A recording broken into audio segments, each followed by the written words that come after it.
de Prensa con Gustavo Alegret. ¿El muro o el cierre de la administración? Trump escala la tensión con los demócratas por el presupuesto a pocos días de que venza el plazo para evitar un cese de actividades en Washington. 8 millones de personas trabajan ilegalmente en la Unión Americana. ¿Qué dice esta estadística sobre la inyección económica de los inmigrantes a Estados Unidos? ¿Está el mundo a puertas de una nueva crisis financiera? Y Jamal Khashoggi y otros periodistas guardianes de la verdad son elegidos Persona del Año por la revista Time.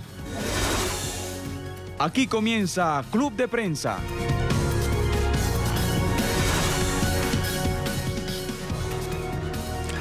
Muy buenos días y saludos. Soy Alexandra Colón Mil en lugar de Gustavo Alegret, quien no nos puede acompañar hoy. Esto es Club de Prensa a 2 cuadras de la Casa Blanca. Hoy nos acompaña el analista político Antonio de la Cruz. Bienvenido. Muchas gracias, Alexandra. También está con nosotros Paola de Orte, corresponsal de TV Brasil. Bienvenida. Gracias.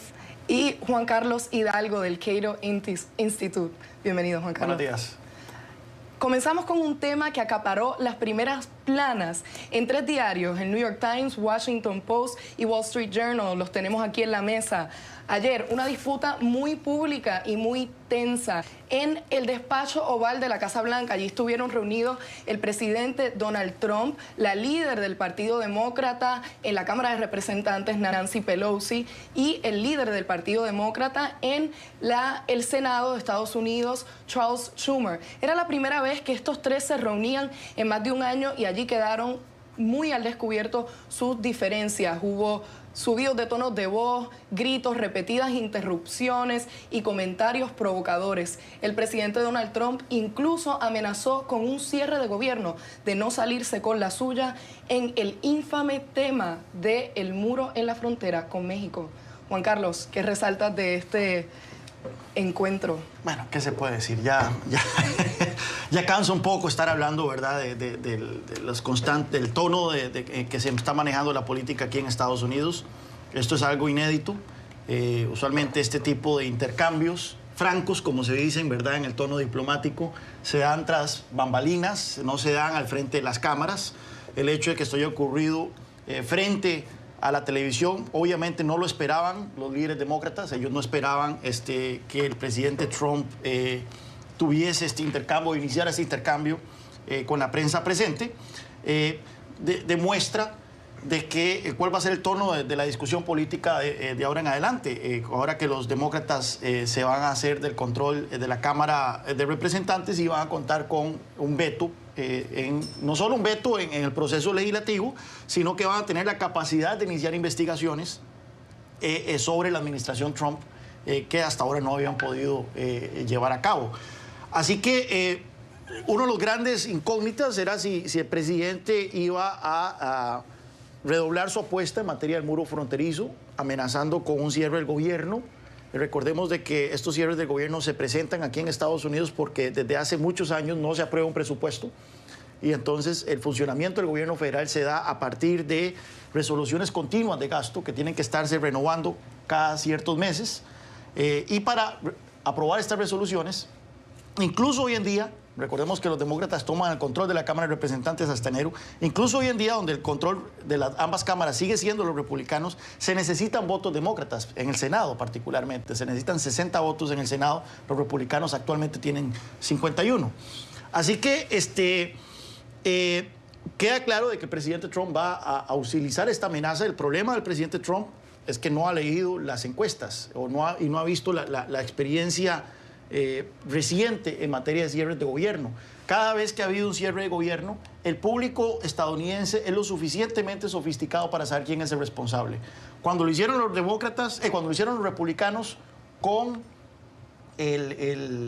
cuando lo hicieron los republicanos con el presidente Obama, la culpa cayó sobre los republicanos. Cuando los demócratas amenazaron hacer eso con el presidente Trump, rápidamente la culpa cayó sobre los demócratas. O sea, la gente entiende quién es el responsable por el cerrar el gobierno y es una jugada que no cae bien políticamente en ninguna parte. Así que el presidente Trump, si amenaza con cerrar el gobierno y dijo que estaría orgulloso de hacerlo, creo yo que incurriría en un costo político significativo en ese sentido.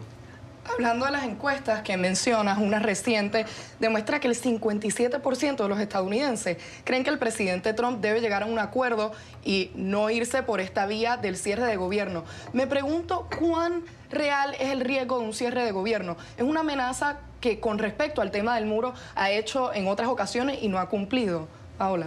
No, parece que es una estrategia muy buena para Trump ir adelante con ese cierre de gobierno, de acuerdo con esa encuesta que viene de decir.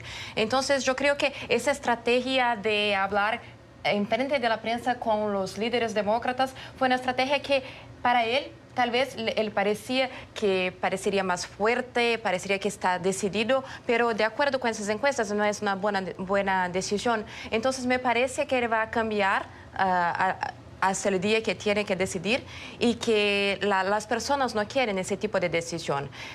Los dos líderes demócratas han demostrado que a ellos no les gustó tener ese tipo de discusión en frente de la prensa, pero tal vez más para frente sabremos que esa fue una buena demostración para ellos. Porque Trump ha utilizado la palabra orgulloso. Estoy orgulloso de cerrar el gobierno por eso. Entonces, la población va a ver que, bueno, él está orgulloso de cerrar el gobierno. Me parece que la población va a apoyar una cosa como así. Fíjate, lo que podemos ver aquí es que venimos de unas elecciones de medio término que Trump pierde, definitivamente. Cuando tú ves los números, Trump pierde esa elección. Este es el primer paso que hace Trump después de esa pérdida y confronta. Y es intencional la presencia de los periodistas. Él los mandó porque era una reunión a puerta cerrada.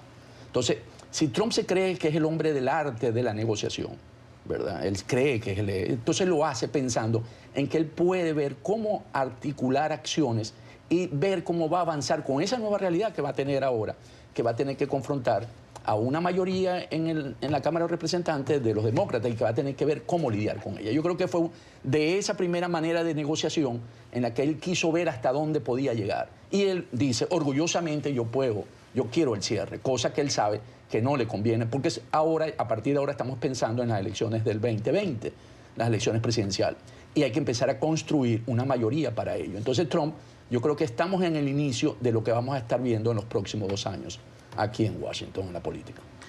Quiero cerrar este tema con algo un poco más ligero y que estuvo en la noticia con respecto a esta reunión, es el rol del vicepresidente Mike Pence. Ah, cierto. ¿Qué balance hacen de esto, no? Lo compararon con el Elf in the Shelf, esta figurita de época navideña que se sienta, la ponen en un muro y nadie se da cuenta ni de que está ahí. O sea, era como si no tuviese nada que decir, ninguna expresión facial. Un epítome de lo que es el Partido Republicano hoy en día. Es el porque Mike Pence representa el establishment republicano. Él fue congresista, fue gobernador de Indiana, con un récord muy en línea con lo que era el Partido Republicano hasta hace un par de años.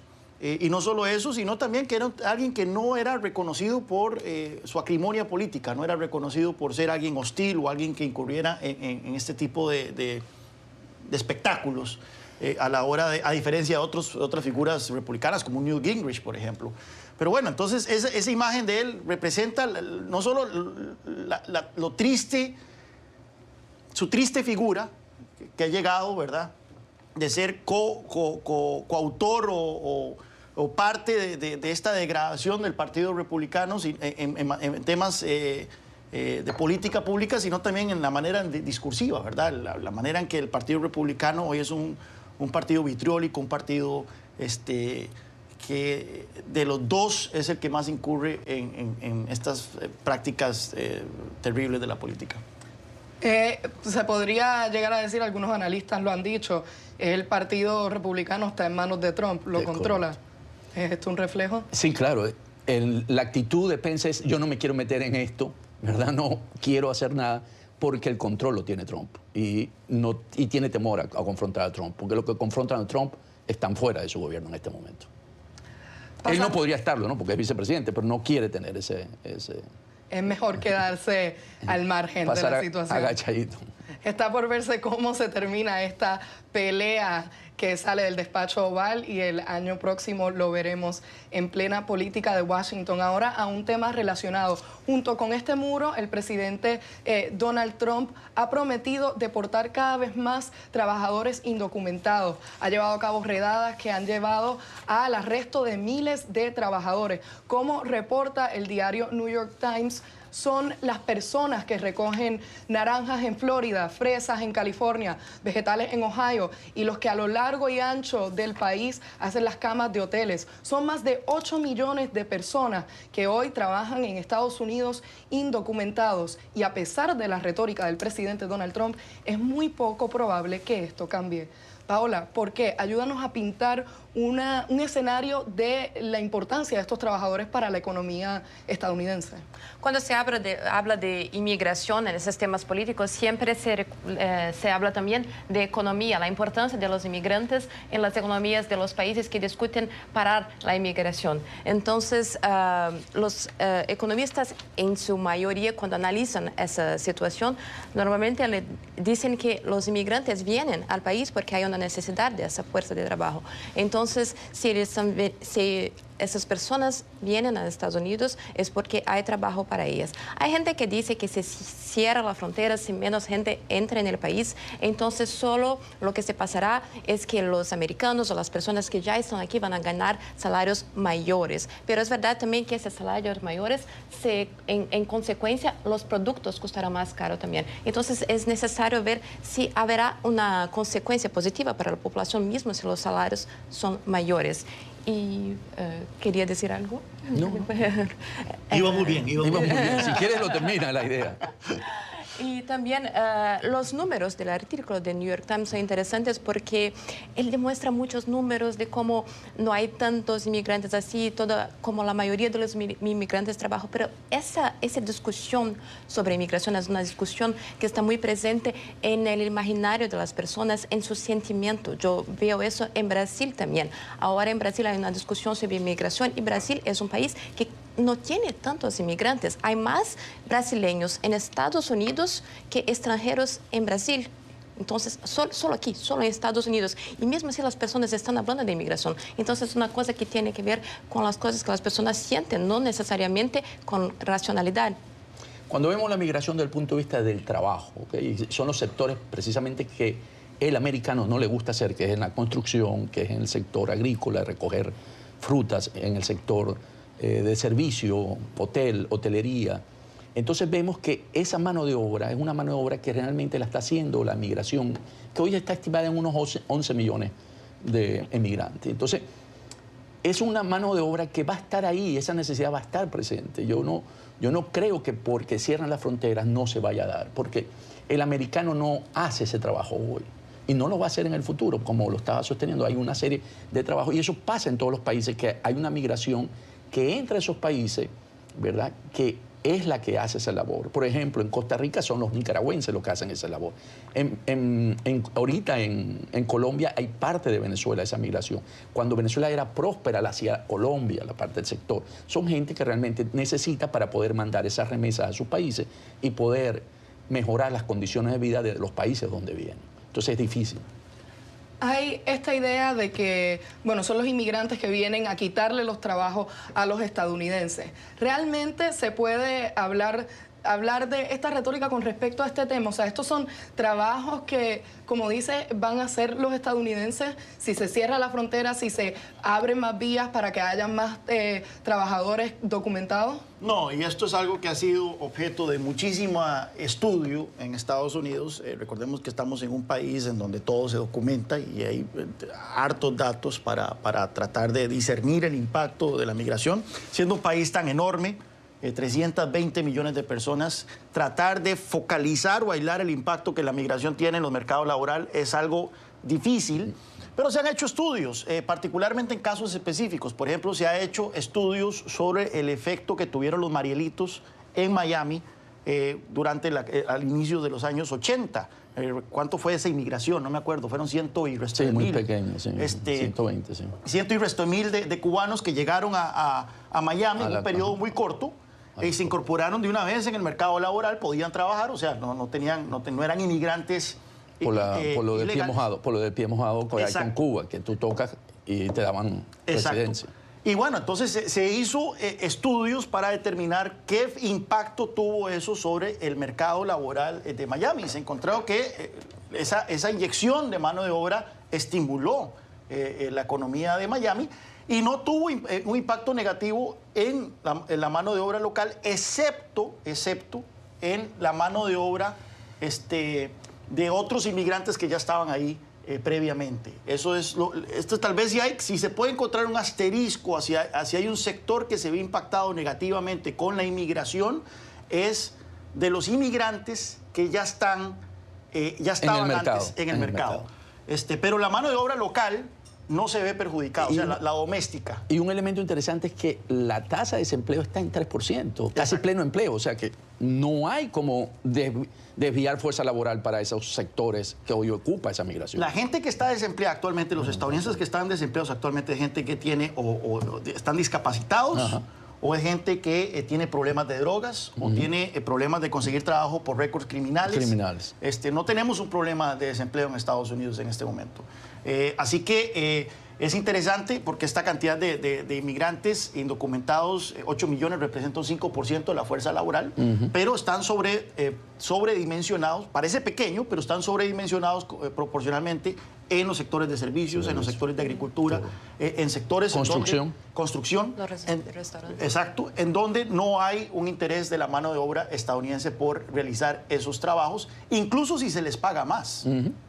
Eso es un tema importante. Otro factor a resaltar es que este mismo diario, el New York Times, entrevistó recientemente a 4 inmigrantes indocumentados que trabajaron para uno de los campos de golf del presidente Donald Trump. Unas entrevistas con reveladores detalles, muy abiertas, y allí me encantaría resaltar un pedazo de la historia de Victorina Morales. Ha atendido a la cama de Donald Trump, le ha limpiado los trofeos. Cuando Donald Trump visita como presidente el campo de golf, se le hace un certificado en reconocimiento a su labor, a su servicio. Todo esto, dice el New York Times, un gran logro para una inmigrante sin papeles. Es interesante porque estas personas habían falsificado sus documentos. Tenían documentos falsos. Y lo cual demuestra los grandes costos que tendrían que incurrir en los comercios en Estados Unidos para tratar de determinar si están contratando mano de obra ilegal o no. Se ha hablado mucho de este sistema E-Verify. El E-Verify es un sistema en donde los republicanos han impulsado fuertemente el E-Verify en esta controversial ley que se aprobó en Arizona en su momento, antimigrante. Se estipulaba la implementación del E-Verify. El E-Verify es un sistema en donde cada vez que una persona tiene que contratar a un empleado, tiene que introducir su nombre y sus datos en este sistema y el sistema le dice si esta persona está legalmente en el país o no. El problema es que es un sistema que produce muchos falsos positivos y es un sistema que representa muchos costos para el sector privado. Y entonces, irónicamente, aquí vemos cómo la organización Trump, la misma organización Trump no está en capacidad de poder determinar si sus empleados están en el país legalmente o no. Y esto, una organización tan poderosa que pertenece al presidente de Estados Unidos, ahora imaginémonos esto reproducido a lo largo y ancho del territorio nacional. Sí, Paola. No, solo para decir que si para la organización Trump es tan difícil de determinar, imagina para las pequeñas empresas, entonces... Y no solo eso, podrá cumplir esta promesa, porque la Casa Blanca no ha hecho comentarios al respecto, pero la organización Trump sí dice que van a hacer una investigación, van a despedir a cualquier inmigrante que no tenga papeles, pero dado el panorama que pintan aquí, sería eso una promesa con la que puedan cumplir para atraer más trabajadores con papeles. Sí. Está por verse. Hacemos una breve pausa, ya regresamos.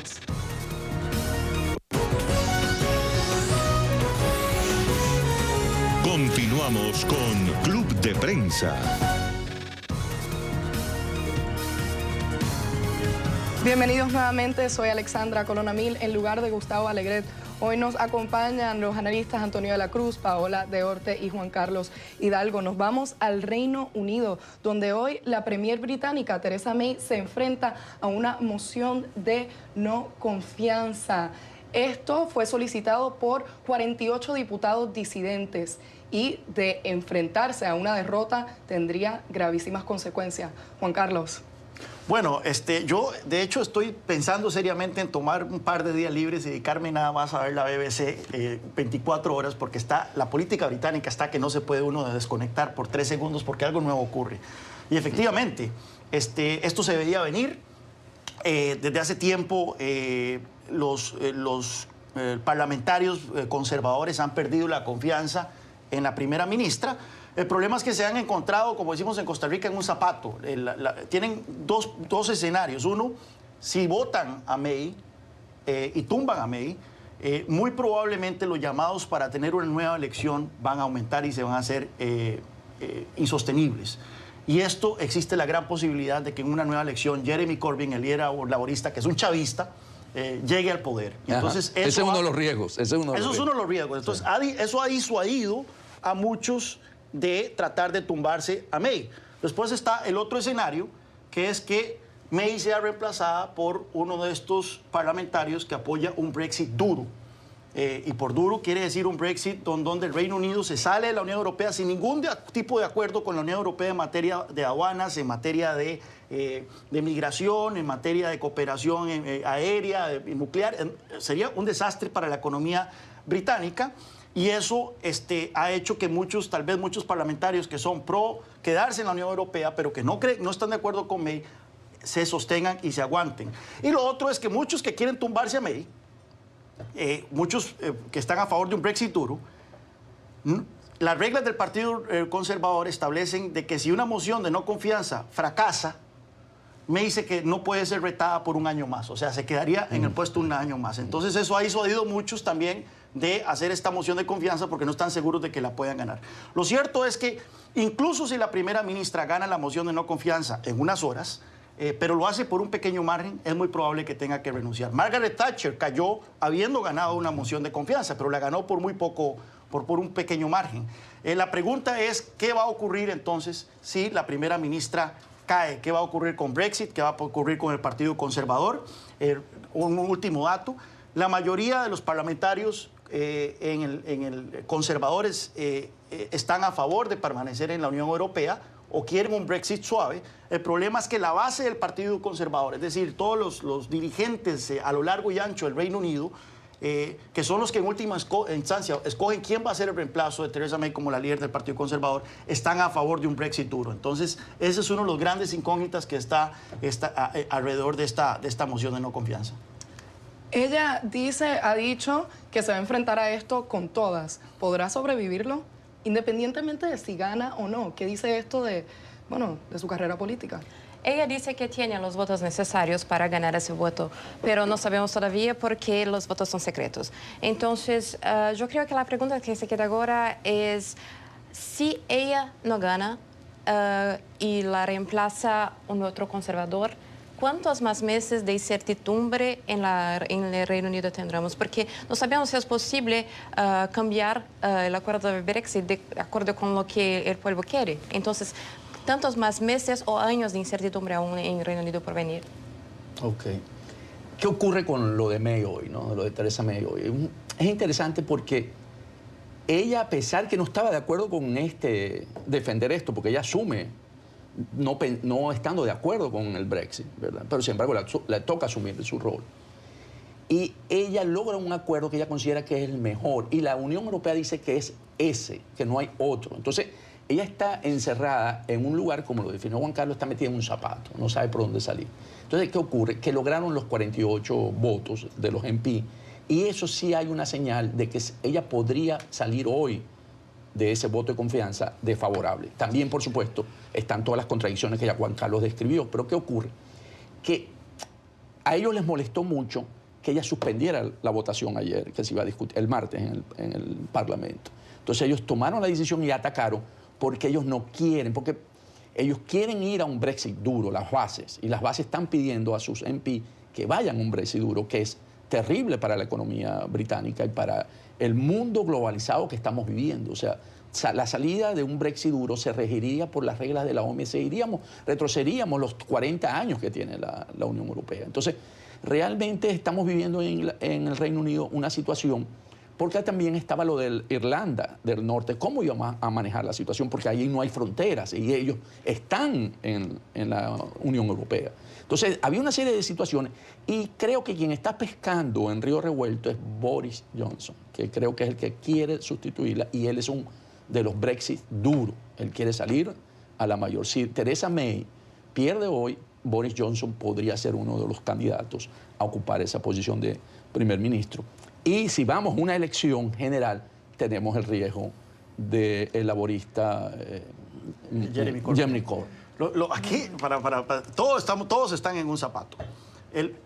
Hay mayorías en la Cámara de Representantes en contra del acuerdo de May, sí, pero hay una mayoría también en contra de un segundo referéndum, sí, y hay una mayoría en contra de un Brexit duro. El problema es que no hay una mayoría a favor de nada.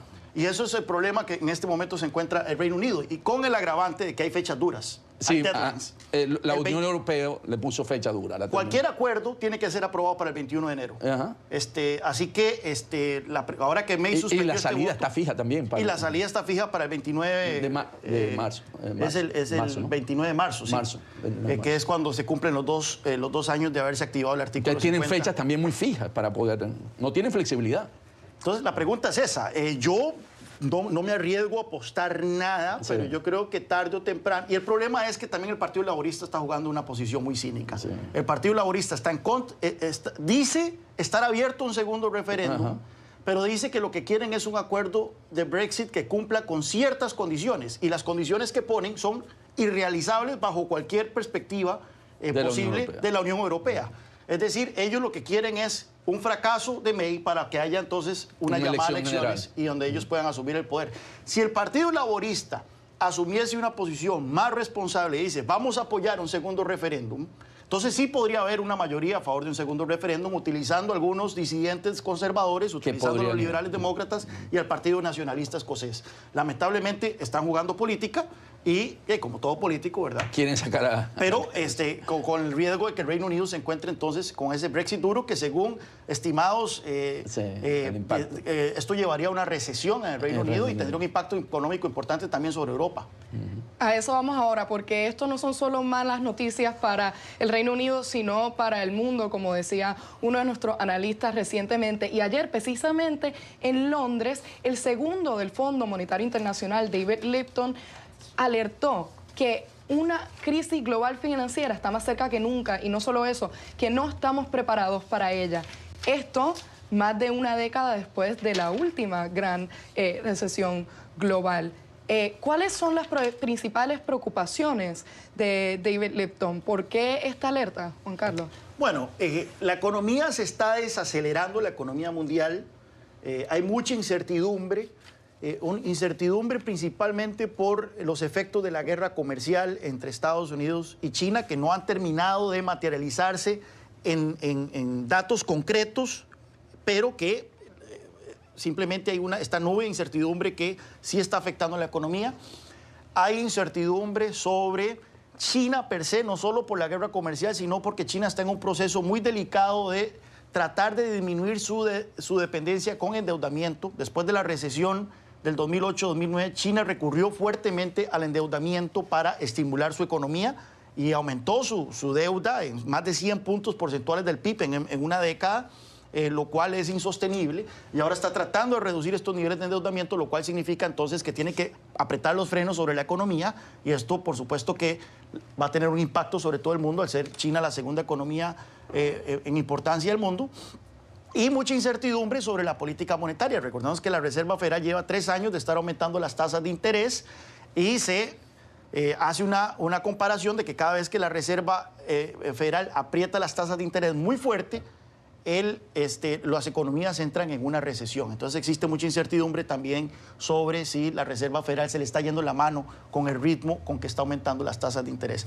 La preocupación de muchos economistas tiene que ver con la capacidad que tiene el mundo para reaccionar ante una nueva recesión. Las medicinas convencionales ante una recesión es reducir las tasas de interés para nuevamente estimular el crédito y incurrir en estímulos fiscales, ya sea mediante gasto o mediante recortes de impuestos, para tratar de estimular la demanda, tratar de estimular la economía. El punto que hace el FMI, que han hecho otros, es que después de la gran recesión que tuvimos en el 2008-2009, esos márgenes de maniobra ahora son muy limitados. Las tasas de interés ya se encuentran de por sí bajas. Sí, la Reserva Federal ha venido subiéndolas. Aquí en Estados Unidos están en 2%, pero en Europa continúan en 0, en Japón continúan en 0, así que no hay chance de bajarlas más. Y por otra parte, el endeudamiento público está también a niveles críticos y tampoco hay mucho margen de maniobra para estímulos fiscales. El endeudamiento en la eurozona anda como en el 90% del PIB, en Estados Unidos ya está por encima del 100% del PIB y por lo tanto la idea de que haya aumentos de gasto público o recortes de impuestos no, dentro del margen, dentro de la discusión convencional tampoco es mucha. Y entonces esas son las grandes advertencias que están haciendo algunos analistas de que esta desaceleración no necesariamente se tiene que materializar en una recesión, pero que el mundo está poco preparado para hacerle frente a ese escenario. Essa é uma discussão sobre as consequências da guerra comercial entre China e Estados Unidos. Então, o Fundo Monetário Internacional habla de las políticas monetárias que ele cree que não são possíveis por causa dessas taxas de interesse que já estão muito bajas, mas sobretudo em consequência de uma possível disminuição do crescimento global em consequência dessa guerra comercial, porque hasta agora Trump ha intentado dizer a seu público aqui nos Estados Unidos que a guerra é boa para a economia, porque há esse déficit de Estados Unidos, mas em verdade é que com a guerra comercial entre as duas maiores potências mundiais, é verdade que o crescimento das trocas econômicas, de los cambios econômicos globais, sí pode se passar em médio prazo. Então, essas consequências são não só para Estados Unidos, como para toda a economia mundial, e por isso é que o Fundo Monetário está tão preocupado com o que pode se passar nos próximos anos. ¿Qué pasó? ¿Cómo resolvimos la crisis de 2008-2009? Aparte, hubo una gran inyección de dinero por los bancos centrales, el Banco Central Europeo y aquí también. Quien absorbió toda esa contracción fueron los bancos centrales. Y hubo lo que se llamó la política de easy money, se entregó y así fue la manera como salimos de eso. Entonces eso generó un gran endeudamiento de los países y hoy no estamos en esa posibilidad de volver a entregar esos volúmenes de dinero al mercado porque las tasas están en contra. Entonces, cuando la alerta la hace el Fondo Monetario Internacional es porque él ve que no tenemos una vía fácil de resolver la contracción que se va a venir y eso va a generar una crisis fuerte en los países desde el punto de vista de crecimiento y por lo tanto vemos el desempleo, vemos inflaciones y eso generalmente genera situaciones críticas, sobre todo cuando estamos buscando en aislarnos, ¿verdad? Cuando hay una política de aislamiento de las economías por parte de Estados Unidos y la ruptura con el Brexit también y eso puede generar condiciones de conflictos que en el pasado son mal recordados, en el pasado generaron guerras en ese sentido. Mira, ese es un punto importante porque a los políticos les encanta el dinero fácil. Sí. O sea, les gusta cuando los bancos centrales tienen las tasas de interés bajas. Ahora Donald Trump ha entrado en una guerra de palabras contra la Reserva Federal por esta política de venir aumentando. Esta semana el presidente del Banco Central de India renunció también porque Narendra Modi, el primer ministro, le está exigiendo de que mantenga una política de dinero fácil porque enfrenta una reelección el próximo año. El problema es que el dinero fácil tiene consecuencias, o sea, tiene efectos negativos. Ha habido un fuerte endeudamiento en la última década y esta nota de Guardian mencionaba las estadísticas, yo creo que el endeudamiento ha aumentado un 60%, si bien recuerdo, en esta nota. Ha habido un fuerte endeudamiento y mucho de este endeudamiento no es sostenible. No. Y el problema es que si se mantienen las tasas artificialmente bajas, como ha venido ocurriendo en la última década, va a haber más endeudamiento y eso tarde o temprano va a reventar en la cara de los actores económicos. El problema es que conforme los bancos centrales empiezan a aumentar esas tasas de interés, este endeudamiento también se va a hacer todavía más insostenible. Como dice Warren Buffett, cuando baja la marea nos damos cuenta de quienes han estado bañándose desnudos. Eso es exactamente lo que ocurre cuando la Reserva Federal, los bancos centrales empiezan a aumentar las tasas de interés. Mucho de este crédito que tenía sentido, muchas de estas inversiones que tenían sentido en un escenario de tasas de interés cero, se vuelven insostenibles en un escenario de tasas de interés del 3%, del 2%. Y entonces es cuando tenemos estas burbujas que estallan y es cuando tenemos la nueva recesión. Por eso los liberales fuimos muy críticos en el 2008-2009 de la política, de tratar de combatir una recesión bajando artificialmente las tasas de interés, porque lo único, sí, se sale de esa recesión, pero lo único que usted está haciendo es creando las condiciones para la próxima. Ojalá hayamos aprendido las lecciones de la última para que la próxima no sea tan grave. Tenemos que hacer una breve pausa, pero ya regresamos. ¿Qué ibas a decir?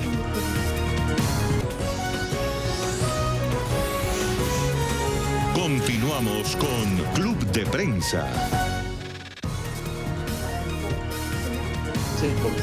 Bienvenidos nuevamente, soy Alexandra Colonamil y ahora nos vamos a Brasil, donde se vivió un trágico escenario. Un hombre de 49 años entró a una catedral en Campinas, una ciudad a 100 kilómetros de Sao Paulo. Iba armado con 2 pistolas, disparó 20 veces, mató a 4 personas antes de suicidarse frente a la policía. Paola, ¿este tipo de escenarios son muy comunes en Brasil? No, no son comunes, son completamente incomunes. La última vez de que una tragedia tan grande se pasó en Brasil, que me acuerdo así, fue en lo que llamamos el atentado de Realengo. Fue en una escuela en Río de Janeiro en 2011, donde una persona dejó 13 muertos, una persona que atiró en la escuela donde había estudiado cuando era niño. Esa tragedia realmente asustó a los brasileños. Normalmente los crímenes en Brasil tienen que ver con el tráfico, no es como aquí en Estados Unidos, donde ese tipo de situación que tiene que ver también con salud mental se pasa con más recurrencia. Entonces para los brasileños fue como una novedad. Mucha gente está discutiendo ahora sobre esa propuesta de hablar el próximo año sobre la ley de armas en Brasil, pero en verdad la arma que ese tipo utilizó era una arma ilegal y él no tenía porte de armas, entonces él no tenía la autorización para andar con las armas, porque muy poca gente en Brasil tiene la autorización para el porte de armas, solo gente que comprueba que tiene la necesidad real y la gente de policía, de ejército. Entonces, en Brasil tiene que se discutir urgentemente la aplicación de las leyes, porque ya hay leyes en Brasil que no son cumplidas. Yo creo que esa es la más grande urgencia ahora. Esto, sin embargo, ha generado un miedo porque el presidente electo, Jair Bolsonaro, lleva meses prometiendo que va a suavizar estas leyes para permitir que la población civil se pueda armar más fácilmente. ¿Tendrá esto alguna consecuencia en este discurso? Sí, para Bolsonaro es una situación que le permite, que le va a ser difícil seguir con ese discurso, porque aunque no es un caso único, no es un caso común en Brasil. En Brasil la violencia es más por narcotráfico y por otras razones, ¿verdad? Por actividades ilícitas. Bolsonaro aquí va a tener que no permitir que la población civil se pueda armar libremente, como aquí en Estados Unidos, que tú vas y puedes comprar y te registras.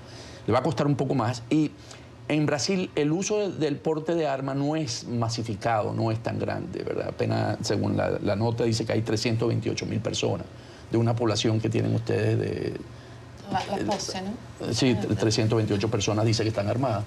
Y la población total de Brasil hoy está en unos 120 millones de habitantes. O sea 200. Sí, 200. Estamos hablando de apenas menos del 1%. Sí. Entonces, es pequeña realmente. Entonces, no creo que Bolsonaro vaya a seguir abanderando. Lo va a hacer porque es una de las promesas que hizo, pero va a tener que bajarle el tono en mi consideración. Sí, la cuestión es que en Brasil está lleno de armas, pero no, son armas ilegales. Hay un fuerte control de armas, como mencionaba Paola. Usted tiene que demostrar una necesidad ante las autoridades de que usted necesite armado, y cuando usted tiene ese tipo de regulaciones, lo que ocurre es que muy poca gente puede demostrar ante las autoridades esa necesidad. ¿Cómo le puede usted demostrar a una persona de que su casa va a ser asaltada a la mañana siguiente? ¿O cómo va a poder usted demostrarle a una persona de que usted camino al trabajo va a sufrir un crimen? Entonces, ese tipo de regulaciones lo que hacen es que la gente responsable, la gente que cumple la ley, no porte armas, pero eso no impide que los criminales sí tengan armas, y en el caso de Brasil vemos que es un país con altos niveles de tenencia de armas, pero tenencia de armas ilegales. Así que la propuesta de Bolsonaro no tendría ningún impacto en eso. Yo creo que esto no tiene ningún impacto en esa discusión. El tipo ya tenía un arma, pero era ilegal. Y es una discusión que tiene que darse también a la luz de su propuesta de incentivar o autorizar a la policía a matar a los criminales. Ese es el problema. Entonces, Yo, por un lado, estoy a favor de permitir que la gente responsable, que los ciudadanos que cumplen la ley tengan acceso a un mecanismo de defensa propia, como sería un arma, pero por otro lado, esa discusión válida podría enredarse con también la propuesta de Bolsonaro de incentivar a la policía a matar a los criminales, que mucha gente también puede interpretar como una autorización para andar matando a gente que sospecha que están involucrados en crímenes, y al final entonces va a ser muy difícil discernir cuál es el efecto de cuál. Sería sin duda un panorama, una situación muy preocupante. Tenemos que hacer una breve pausa comercial, pero ya regresamos, no se vayan.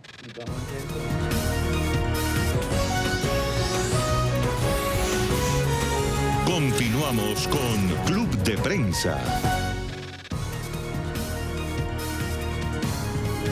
Bienvenidos nuevamente, los saluda Alexandra Colón Amilo. Hoy están con nosotros Paola de Orte, Juan Carlos Hidalgo y Antonio de la Cruz. Nos vamos a Venezuela, donde recientemente la multinacional de neumáticos Goodyear anunció a sus trabajadores que estaría abandonando el país y cesando sus operaciones.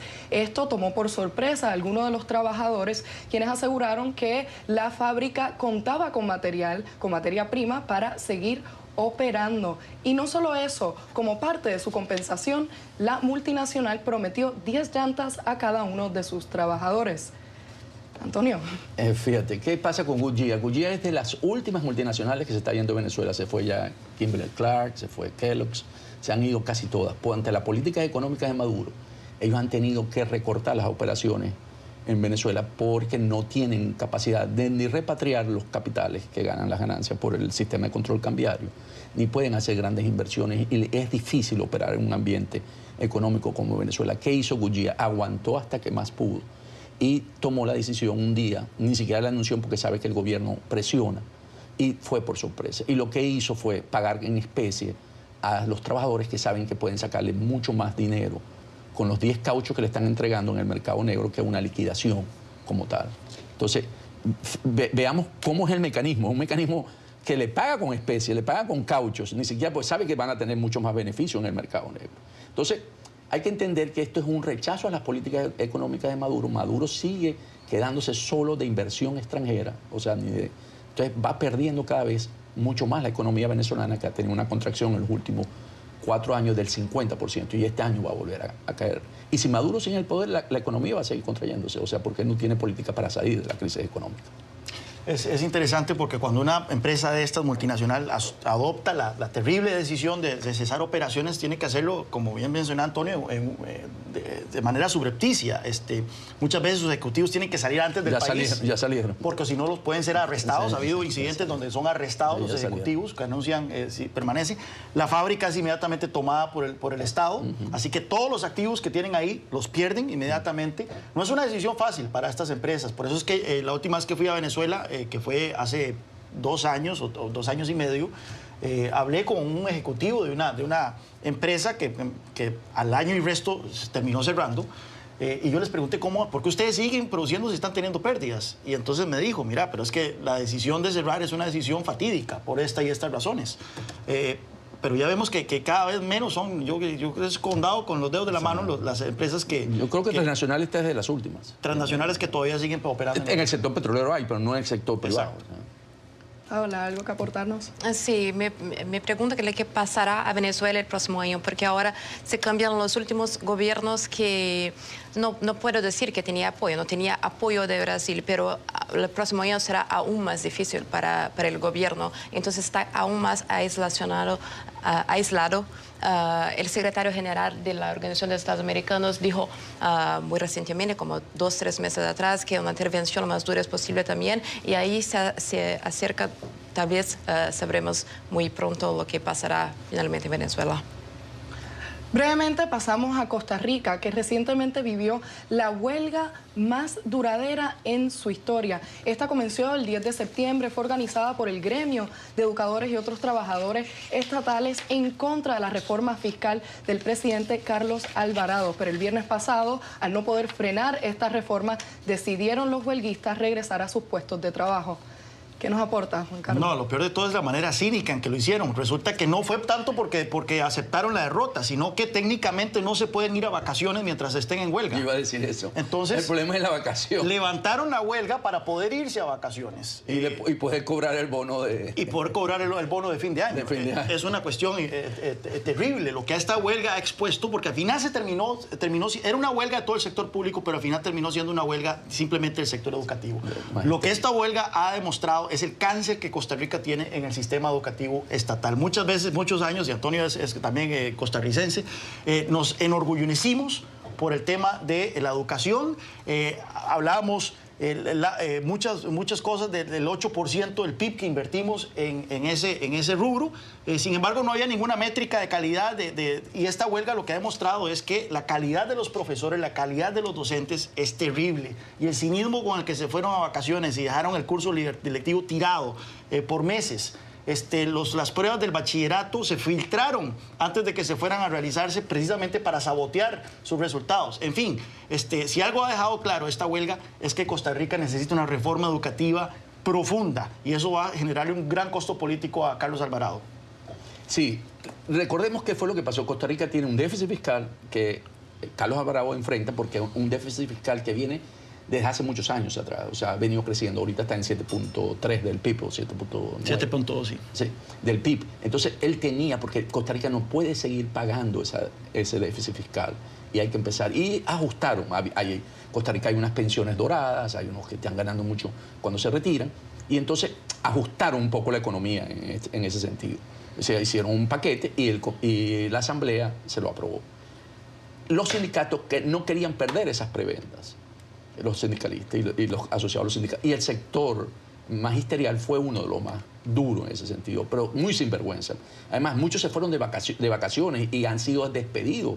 Y ha aprovechado también esta huelga para limpiar a algunos profesores que han sido votados del sistema. Aprovechamos para cerrar con otro tema. La revista Time, por primera vez en la historia, dividió su reconocimiento anual de la persona del año entre varias figuras de los medios de comunicación, entre ellos el periodista saudí Jamal Khashoggi, quien fue asesinado en el consulado de su país en Estambul el pasado octubre. También hay periodistas que están encarcelados en Myanmar, periodistas perseguidos por el régimen de Rodrigo Duterte y el equipo periodístico de un periódico local en Maryland que fue víctima de un terrible tiroteo. Paola, ¿qué podemos decir de esta decisión de la revista Time? Es una decisión muy interesante, muy importante en ese momento en que el periodismo se encuentra con muchas amenazas, yo diría. Es importante decir también que en el texto de la revista, ellos hablan también de un caso de Brasil, una reportera de Brasil, Patricia Campos Melo, que ya fue corresponsal aquí en Washington. También es citada como porque ella hizo un reportaje sobre los envíos en masa de mensajes durante la campaña electoral del presidente electo en Brasil.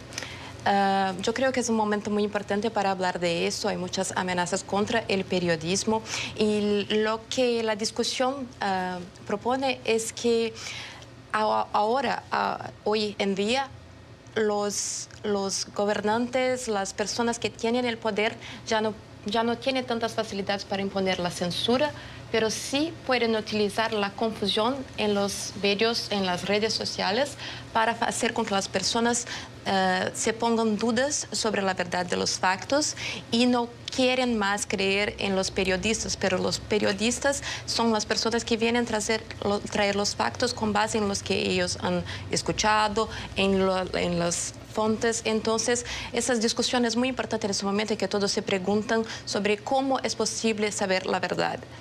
Sí, en una era de la posverdad, Times lo que hace es reconocer la libertad de expresión y del periodismo. Y le da una gran importancia y por eso lo toman. Dice, los periodistas son importantes y por lo tanto son el personaje del año. Con ese mensaje cerramos hoy. Los periodistas son importantes. Nos acompañaron Paola de Orte, Juan Carlos Hidalgo, Antonio de la Cruz. Muchas gracias. Y muchas gracias a ustedes por la generosidad de su tiempo. Soy Alexandra Colonamil, en lugar de Gustavo Alegret. Que tengan feliz día.